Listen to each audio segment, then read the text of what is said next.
நம் துன்பங்களுக்கான மூல காரணம் என்ன தெரியுமா? மனித வாழ்வு என்பது இன்பம் துன்பம் என இரண்டையும் கலந்தது. சில நேரங்களில் மகிழ்ச்சியும் சில நேரங்களில் துன்பமும் நாம் வந்து கொண்டே இருக்கும்.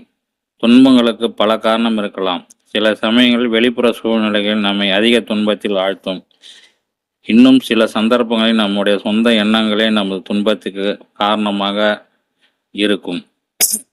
இந்த பதிவில் நம் வாழ்வில் ஏற்படும் துன்பங்களுக்கு மூல காரணம் என்ன என்பதை பார்க்கலாம். துன்பத்திற்கான முக்கிய காரணங்கள். நம் ஆசைகள் அளவு கடந்து போகும்போது அவை நமக்கு துன்பத்தை ஏற்படுத்தும். எதையாவது பெற வேண்டும் என்ற ஆசை, வாழ்வில் சில விஷயங்கள் கூட இழக்கக்கூடாது என்ற பயம் போன்றவற்றை நம் மனதில் அமைதியை கெடுத்து துன்பத்தை ஏற்படுத்தி கூடும். மேலும் சில நபர்கள், பொருட்கள், சாதனங்கள் போன்றவற்றின் மீது அதிகப்படியான பற்று வைக்கும் போது அவை கிடைக்காமல் போனால் அது துன்பத்தை ஏற்படுகிறது. இத்துடன் எதிர்காலம் பற்றி கவலை, தோல்வி பயம், நோய் பற்றி பயம் போன்ற நம் மனதை அமைதியாக்கிவிட்டது துன்பத்தின் காரணமாக அமைகிறது.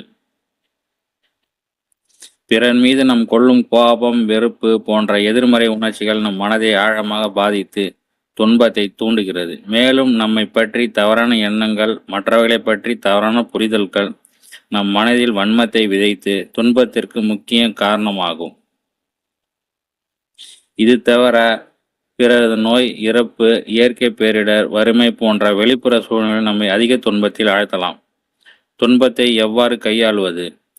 முதலில் உங்கள் ஆசைகள் அளவு கடந்து போகாமல் பார்த்து கொள்ளுங்கள்.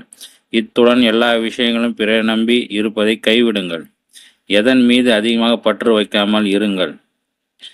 தியானம், யோகா போன்ற மனநல பயிற்சிகள் மூலம் வாழ்க்கையின் கவலை மற்றும் பயத்தை குறைக்க முடியும்.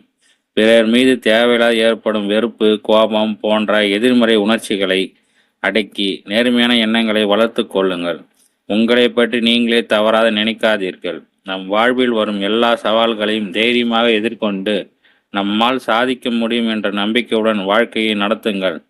துன்பம் என்பது வாழ்க்கையின் ஒரு பகுதி தான். எனவே நம் எண்ணங்கள், செயல்கள் மூலம் துன்பத்தை குறைத்து மகிழ்ச்சியான வாழ்க்கையை வாழ முடியும். நம் வாழ்க்கையில் நல்ல விஷயங்கள் மட்டும் கவனித்து நன்றியுடன் வாழ்ந்தால் துன்பம் தானாக குறைந்துவிடும்.